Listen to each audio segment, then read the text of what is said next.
Vamos para uma aula aqui hoje de ciências da natureza e suas tecnologias, física. Essa primeira aula para a gente tratar de conteúdos relacionados à mecânica.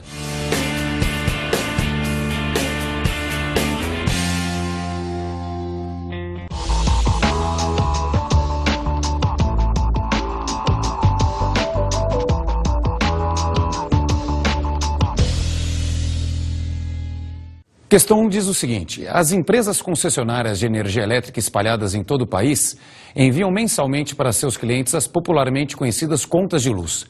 A figura a seguir mostra uma parte de uma fatura desse tipo. Dá uma olhada nessa figura que representa uma conta de luz, chamada conta de energia. Ela tem diversas informações, só que na verdade o que interessa para o consumidor é aquilo lá, o consumo médio em quilowatt-hora. A propósito, vamos fazer uma transformação de unidades. Quilowatt-hora é unidade de energia, mas um sistema usual. Joule também é unidade de energia, mas um sistema internacional. Então a transformação fica a seguinte: 1 kWh, o número 1 você mantém, o quilo significa 1000, watt mantém. Hora corresponde a 3.600 segundos. Então, realizando esse cálculo, fica lá, 1 kWh igual a 3.600.000 joules. Bom, pensando nessa relação de que 1 kWh corresponde a 3.600.000 joules, imagina só o consumo, no caso dessa conta que foi apresentada, são 183 kWh. Se for transformar isso aí para joule, você vai ficar com um número gigantesco em joules. Então, nas chamadas contas de luz, a gente acaba expressando o consumo em kWh para não ficar muito complicado o número, ou seja, para que a interpretação dessas faturas não seja praticamente impossível. Bom, voltando então ao texto da questão. Entre as alternativas, qual apresenta o melhor motivo de não ser utilizada a unidade do sistema internacional para o consumo médio de energia elétrica desse cliente? A. Se fosse utilizada a unidade do sistema internacional, o consumo de energia elétrica ficaria representado por números muito pequenos. Isso daria aos clientes uma sensação de estarem utilizando pouca energia elétrica, provocando um aumento no consumo. B. Se fosse utilizada a unidade do sistema internacional, o consumo de energia elétrica ficaria representado por números fracionários. Isso faria com que os valores cobrados pelas concessionárias acabassem tendo sempre uma parte representada em centavos de real, tornando os pagamentos mais complicados. C. Se fosse utilizada a unidade do sistema internacional, o consumo de energia elétrica ficaria representado por números negativos. Isso geraria prejuízos à concessionária no momento da cobrança. D. Se fosse utilizada a unidade do sistema internacional, o consumo de energia elétrica ficaria representado por números que não corresponderiam à realidade. Isso aconteceria pois a unidade de energia no sistema internacional não é válida para ser usada com energia elétrica. E, se fosse utilizada a unidade do sistema internacional, o consumo de energia elétrica ficaria representado por números bastante grandes. Isso tornaria sua interpretação complicada. Bom, como foi visto, então, 1 kWh corresponde a 3.600.000 joules. Então, se você pegar uma conta de luz e tentar expressar o consumo médio em joule, você fica com um número muito grande, o que dificulta a interpretação e não é legal para o consumidor. Então, como a gente pode ver, a alternativa correta é a alternativa E. Vamos à nossa próxima questão. Questão 2. Na figura a seguir, em que uma trajetória orientada é mostrada como exemplo, temos dois corpos com velocidades escalares, V1 e V2, de diferentes valores e sinais. Dá uma olhada nesse desenho aí. Repare que ele tem uma orientação para a direita.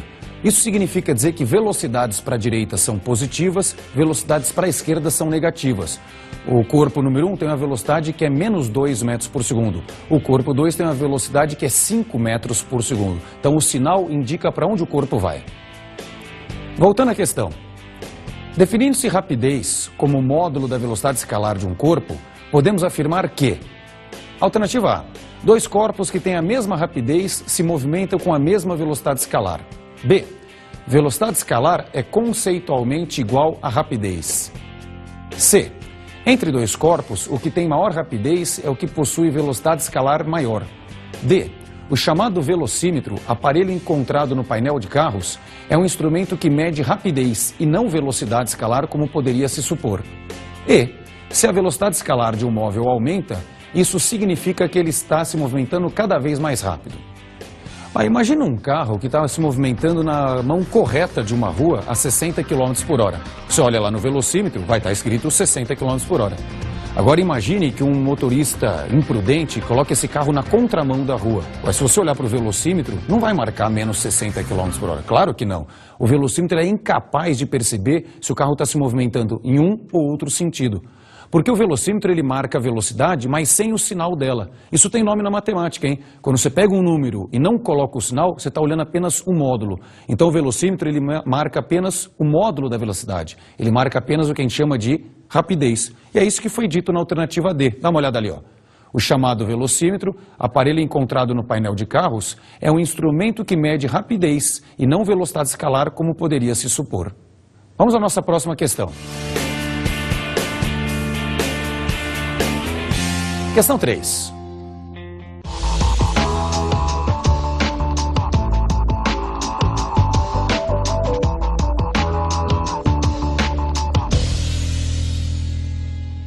Um dos maiores desafios tecnológicos da atualidade se refere à geração e à utilização de energia elétrica em grande escala, sem provocar enormes impactos ambientais.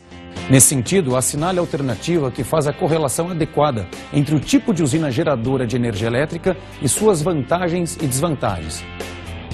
A número 1, usina hidrelétrica. A 2, a termoelétrica. E a 3, a nuclear. Agora, em seguida, vão ser apresentadas as vantagens e desvantagens dos 3 tipos de usinas que são os mais comuns no mundo inteiro. Então nós vamos ver os itens A, B e C da questão e aí já aproveitamos para explicar e relacionar cada um ao tipo correto de usina. Então voltando à questão. Ó. A. Pode ser instalada nas proximidades de grandes centros utilizadores de energia elétrica, mas oferece risco de contaminação ambiental com seus subprodutos, lixo, além de provocar a chamada poluição térmica das águas que utiliza. Isso provoca a redução da quantidade de oxigênio que fica dissolvido nelas. Bom, as usinas nucleares, elas realmente têm uma vantagem, que é o fato de elas poderem ser instaladas próximas aos centros urbanos, que vão ser os centros utilizadores dessa energia. Mas elas utilizam materiais radioativos para aquecimento da água que vaporizada vai movimentar as turbinas. Olha, nesse processo surgem 2 problemas ambientais, 2 desvantagens. O lixo radioativo que é gerado, que é um lixo extremamente poluente, tóxico e perigoso, e a poluição térmica dessa água, que passa a ter menor quantidade de oxigênio dissolvido. B. Trabalha com fonte renovável e limpa de energia, mas tem de ser instalado em locais propícios para a geração de energia elétrica, o que nem sempre é próximo dos grandes centros, além de provocar o alagamento de grandes áreas, impactando a fauna, a flora e a população local. As usinas hidrelétricas, apesar delas usarem a água como fonte limpa e renovável de energia, elas só podem ser instaladas em locais que permitam a formação de uma grande represa. E essa represa ela vai ter que armazenar toda aquela água que vai ser utilizada na movimentação das turbinas. Geralmente isso vai ocorrer em locais distantes dos grandes centros urbanos, causando com isso muitas perdas nas linhas de transmissão de energia. Além disso, as gigantescas áreas de alagamento elas criam desequilíbrios ambientais. Primeiro, porque elas modificam o habitat das diversas espécies de seres vivos e, além de tudo, elas ainda provocam o deslocamento de muitas famílias que habitavam aquela região antes da instalação da usina e vão ter que se mudar para outra região qualquer. C. Pode ser instalada nas proximidades de grandes centros utilizadores de energia elétrica, mas emite grandes quantidades de gases poluentes, além de também provocar a poluição térmica das águas que são utilizadas para a movimentação das turbinas. As termoelétricas, elas podem ser instaladas sim próximas aos grandes centros urbanos, só que elas utilizam combustíveis fósseis para aquecimento da água que ao vaporizar movimenta as turbinas. Nesse processo surgem 2 problemas ambientais. Primeiro, a emissão óbvia de gases poluentes e segundo, a desoxigenação dessa água, ou seja, a chamada poluição térmica da água mais uma vez. Dá uma olhada então nas alternativas dessa questão. Dá para perceber que a correlação correta é a que é feita na alternativa D. Tipo de usina 1 com a explicação B, tipo de usina 2 com a explicação C e tipo de usina 3 com a explicação A. Vamos à próxima questão. Questão 4. Ao longo da história da física, diversas teorias foram criadas com o intuito de descrever fenômenos naturais e prever resultados a respeito deles. Muitas dessas teorias foram tidas como válidas durante séculos ou milênios, até que fossem substituídas por outras melhores, ou seja, mais capazes de explicar aquilo que abordavam. Observe a seguir algumas concepções de alguns cientistas acerca do tema queda livre. A. Aristóteles, 384 a.C., 322 a.C. Se dois corpos de massas diferentes forem abandonados simultaneamente de uma mesma altura, o mais pesado chega antes ao solo.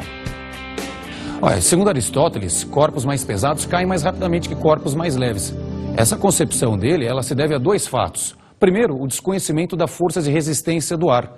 E segundo, é que eles tinham uma crença naquela ocasião, que era a crença no lugar natural dos corpos. Aristóteles, seus discípulos, todos acreditavam que elementos como água e terra tendiam a dirigir-se para o chão, porque eram mais pesados, enquanto o fogo e ar tendiam a subir pelo fato de serem elementos mais leves e ocuparem assim seu lugar natural, que é o local mais acima.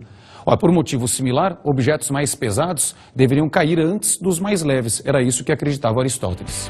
B. Galileu Galilei, 1564 a 1642. Se dois corpos de massas diferentes forem abandonados em queda livre simultaneamente de uma mesma altura, eles chegam ao solo juntos.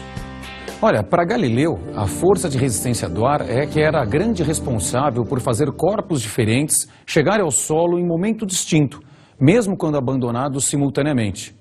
Dessa forma, se fossem largados em queda livre, no vácuo ou com a resistência do ar desprezível, chegariam ao solo juntos. Voltando à questão, depois de estudar essas ideias propostas por Aristóteles e Galileu, um aluno resolve fazer dois experimentos. Experimento 1. Ele solta da altura de 2 metros uma folha de papel e uma esfera de metal. Nesse caso, a esfera chega antes ao solo. Experimento 2. Ele amassa a folha de papel de forma que ela fique com um formato e tamanho similares ao da esfera de metal e solta ambos os corpos novamente da altura de 2 metros. Nesse caso, os dois corpos chegam juntos ao solo. Para explicar melhor o que acontece nessa questão, eu vou realizar os experimentos que foram mencionados. No experimento número 1, o examinador fala para você pegar uma bola de metal, que eu estou substituindo aqui por uma bola de bilhar. No caso do nosso experimento, não faz a menor diferença isso. E ele fala para você pegar também uma folha de papel, por enquanto ainda sem estar amassada, então uma folha de papel comum. Ele fala para colocar os dois objetos a uma altura de 2 metros. Eu estou colocando aqui numa altura um pouco menor, mas isso também não vai mudar nada para a gente. E aí ele fala para abandonar os dois. Vamos lá, vamos abandonar para ver se eles chegam ou não juntos ao solo. Olha, como dá para perceber, devido à resistência do ar, a folha de papel chega muito depois. E a resistência do ar é maior na folha de papel porque ela tem uma área muito maior do que a esfera. Agora vamos fazer o seguinte, vamos pegar de novo a esfera de metal, só que agora vamos pegar uma folha de papel já amassada, com o formato de uma bolinha. Essa aqui, por exemplo. Olha lá, parece uma bolinha aqui parecida com a bolinha de sinuca, só que o outro material. Colocam-se os dois objetos novamente à mesma altura, soltam-se os dois para ver se eles chegam ou não juntos ao solo. Aí, Agora, o que você pode perceber é que, apesar de um deles ser muito mais pesado, o outro ser muito mais leve, que é o papel, os dois chegam juntinhos a bater na caixa de areia. Bom, vamos voltar então ao texto da questão. Em relação aos experimentos do aluno e às concepções dos cientistas, é correto afirmar que: alternativa A, o experimento 1 confirma a veracidade da concepção A. B, o experimento 2 confirma a veracidade da concepção B. C, nenhum dos experimentos do aluno apresenta qualquer relação com as concepções dos cientistas. D, o experimento 1 confirma a veracidade da concepção B. E E, o experimento 2 confirma a veracidade da concepção A. Pelo que vimos, aquele experimento que tinha as duas bolinhas, uma de metal que foi substituída pela bolinha de sinuca e a outra de papel, nesse experimento as duas eram abandonadas e chegavam juntas ao solo. Então esse experimento, que foi o experimento 2, confirma o que era dito por Galileu. Consequentemente, a alternativa correta é a alternativa B. O experimento 2 confirma a veracidade da concepção B. A próxima questão, ela trata de dois assuntos essenciais dentro da física. Um, que é o assunto equilíbrio, e o outro, que é o assunto energia. Esse, segundo energia, assunto presente em todas as provas até hoje do Enem. Vamos lá, questão número 5. Durante a subida de uma grande montanha, por acidente, um escalador deixa cair um objeto de massa igual a 2 kg da altura de 500 metros. Determine a quantidade de energia mecânica perdida por esse objeto durante a queda, sabendo-se que A aceleração local da gravidade vale 10 metros por segundo ao quadrado. A velocidade inicial do corpo que caiu é nula.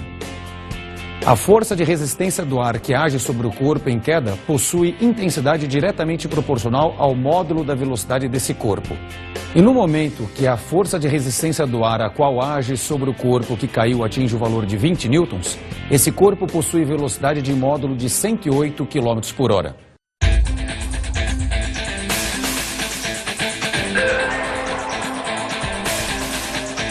Vamos às alternativas.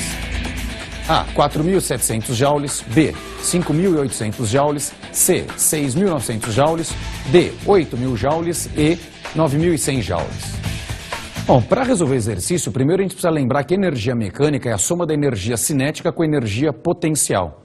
Então, vamos calcular primeiro a energia mecânica inicial, depois a energia mecânica final, e aí para saber qual foi a energia mecânica perdida, a gente faz a diferença. Vamos lá? Energia mecânica inicial é a soma da energia cinética inicial com a energia potencial inicial. A energia mecânica inicial, então, fica. A energia cinética é zero, porque o corpo estava inicialmente parado. E a energia potencial inicial é mgh. Então, a energia mecânica inicial é igual a massa do corpo é 2, o G vale 10 e a altura era 500. Fazendo o cálculo, isso vai dar uma energia mecânica inicial de 10.000 joules.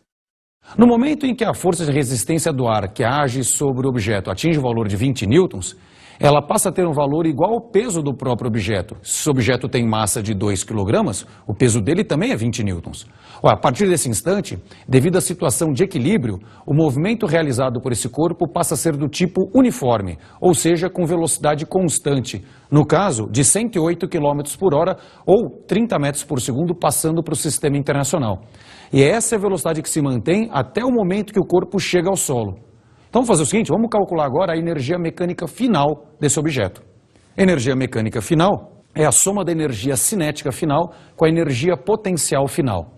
Então o cálculo fica assim, energia mecânica final igual a... Energia cinética é massa, velocidade ao quadrado e sobre 2. E a energia potencial final é zero, que como o corpo está no solo, a altura é nula. Então a energia mecânica final fica... Massa do corpo é 2, a velocidade dele é 30, entra ao quadrado, tudo isso dividido por 2.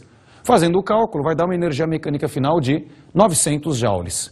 Agora, finalizando, a energia mecânica perdida. Ela é a diferença entre a energia mecânica no início e a energia mecânica no final. Como a energia mecânica inicial é 10.000 joules e a energia mecânica final é 900 joules, fazendo essa diferença, você descobre que a energia mecânica perdida é 9.100 joules.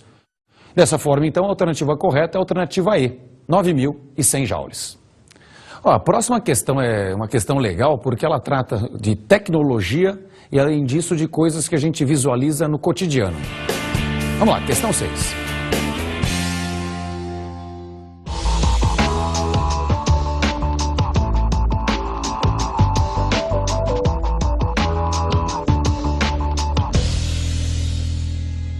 As montadoras de automóveis investem grandes quantias no desenvolvimento de tecnologias e produtos capazes de oferecer mais segurança aos ocupantes dos veículos que fabricam.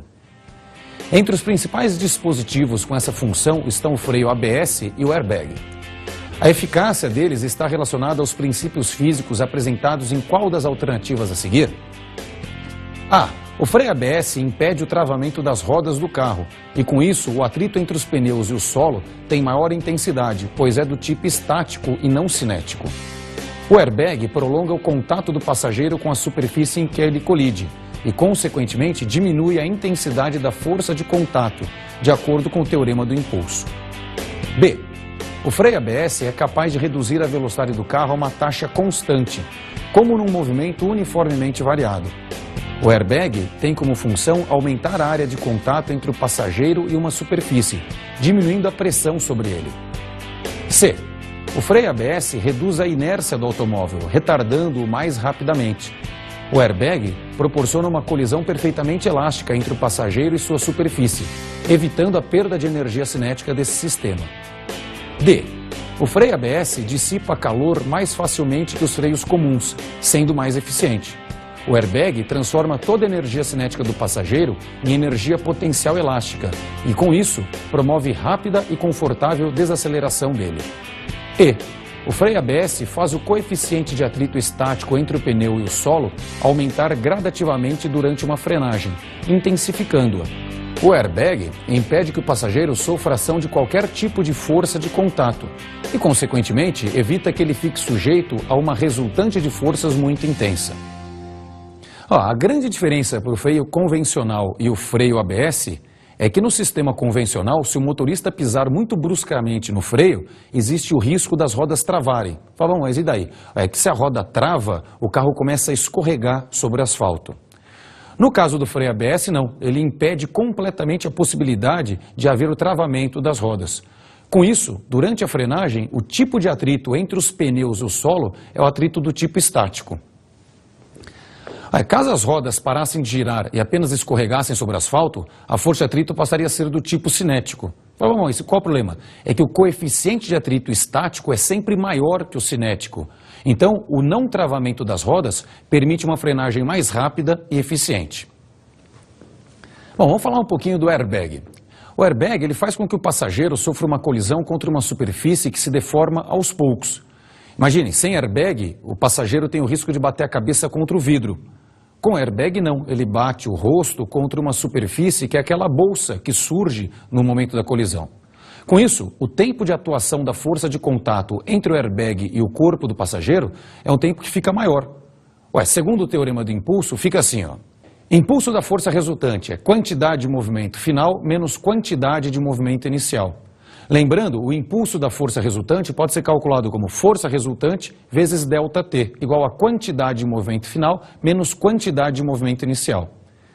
Se o intervalo de tempo aumenta, nessa equação, a intensidade da força diminui e, consequentemente, o risco de danos à saúde de quem está no veículo diminui também. Com isso, a alternativa correta é A, que diz exatamente isso aqui. O freio ABS impede o travamento das rodas do carro e, com isso, o atrito entre os pneus e o solo tem maior intensidade, pois é do tipo estático e não cinético. O airbag prolonga o contato do passageiro com a superfície em que ele colide e, consequentemente, diminui a intensidade da força de contato de acordo com o teorema do impulso. Agora na próxima questão, na questão 7, nós vamos falar de um outro assunto envolvendo tecnologia, que são os satélites geoestacionários.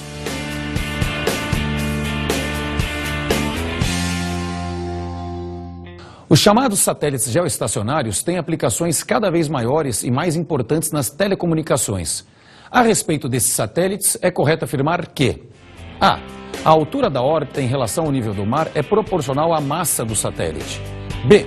Seus planos orbitais podem ser quaisquer, contanto que sejam paralelos ao plano determinado pela linha do Equador. C. Todos se encontram à mesma altura em relação ao nível do mar. D. Possuem período de translação de aproximadamente 365 dias. E. Orbitam ao redor da Terra sem apresentar aceleração. O satélite geoestacionário ele é um satélite que orbita ao redor da Terra com a mesma velocidade angular da Terra. Por que isso? Porque a gente chama de geoestacionário porque se você olhar hoje para cima, você vai enxergar aquele satélite. E se daqui um mês você olhar para cima de novo, você vai enxergar na mesma posição o satélite. Claro que esse é um exemplo fictício, você não enxergaria. Mas se pudesse, ele estaria o tempo inteiro acima da mesma posição da superfície terrestre. Então, em relação à superfície do nosso planeta, ele tem uma aparência de estar parado. Como consequência do que eu falei, uma outra característica desse tipo de satélite é que o período de translação dele precisa ser exatamente igual ao período de rotação da Terra. De acordo com Kepler, na sua famosa lei dos períodos, o quadrado do período de translação de um corpo que orbita ao redor de outro é diretamente proporcional ao cubo do raio médio da órbita que ele descreve. Dessa forma, como o período desse tipo de satélite é determinado, 24 horas, todos os satélites geoestacionários orbitam com o mesmo raio, ou seja, a mesma altura em relação ao nível do mar. Portanto, a alternativa correta é a alternativa C, que diz, todos se encontram à mesma altura em relação ao nível do mar. Vamos lá, pessoal, nossa última questão. Essa aqui ela trata de um assunto que normalmente nas provas os alunos cometem alguns erros conceituais. Então é importante a gente ver aqui com cuidado.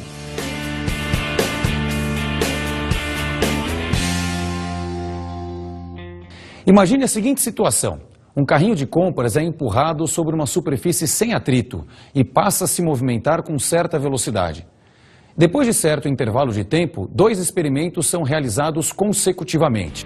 Experimento A. Uma pessoa em repouso em relação ao solo larga um pacote de açúcar sobre o carrinho. Para ficar mais fácil de entender o que acontece nesse experimento, nós vamos fazer aqui uma simulação, só que com algumas substituições. Em vez de um carrinho de compras, nós vamos trocar por esse skate. E em vez do pacote de açúcar, eu é que vou colocar meu corpo em cima do skate. Se esse experimento fosse feito em condições ideais, como é falado na questão sem atrito, o resultado seria um pouco diferente, mas isso eu explico daqui a pouco. Vamos supor então que alguém empurre o skate para mim e que eu salte em cima dele. Dá uma olhada. Olha só, como eu falei, se fosse em condições ideais, a tendência natural seria que o skate continuasse em movimento. Mas de qualquer forma, ele ia continuar em movimento com uma velocidade menor. O que acontece aqui? Eu e skate constituímos o que a gente chama de um sistema isolado. E nos sistemas isolados, a quantidade de movimento ela permanece constante. Portanto, se eu pulo em cima do skate e a massa total do conjunto aumenta, como a massa aumenta, a velocidade consequentemente diminui. No caso, não só diminuiu, como acabou parando, visto que tem atrito, visto que nós não estamos em condições ideais, como a questão menciona. Bom, continuando no texto da questão, agora o examinador ele menciona a realização de um segundo experimento. Experimento B. A mesma pessoa, ainda em repouso em relação ao solo, retira verticalmente o pacote de açúcar do carrinho. Bom, vamos ver como é que isso aí então acontece na prática.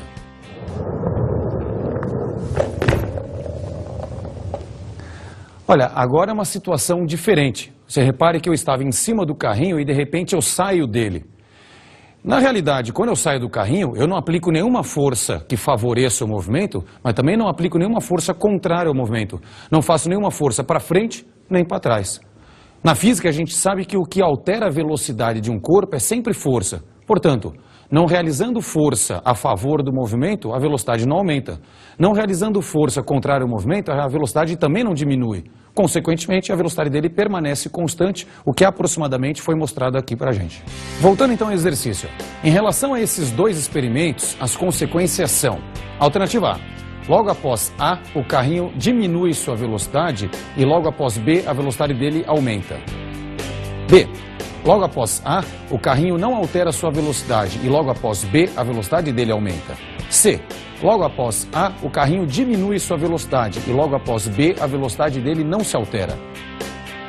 D. Logo após A, o carrinho aumenta sua velocidade e logo após B, a velocidade não se altera. E E. Logo após A, o carrinho não altera a sua velocidade e logo após B, a velocidade dele diminui. Bom, o que a gente viu é que no primeiro experimento, a velocidade do carrinho diminuía e no segundo experimento ela permanecia constante. Com isso, a alternativa correta é a alternativa C. Logo após A, o carrinho diminui sua velocidade e logo após B, a velocidade dele não se altera. Como vocês sabem, a prova do Enem não é uma prova baseada em conteúdos. Na verdade, ela se baseia em competências e habilidades, sendo que os conteúdos eles funcionam como um pano de fundo. Nessa nossa aula aqui, nós temos como objetivo tratar de alguns conteúdos especiais da mecânica, aqueles que normalmente têm aparecido mais na prova do Enem, por exemplo, energia, por exemplo, quantidade de movimento e outros assuntos relacionados, como aplicação de forças, como equilíbrio e outras coisas importantes aqui da mecânica. Tá? Aquele abraço para vocês, tchau, tchau, até a próxima.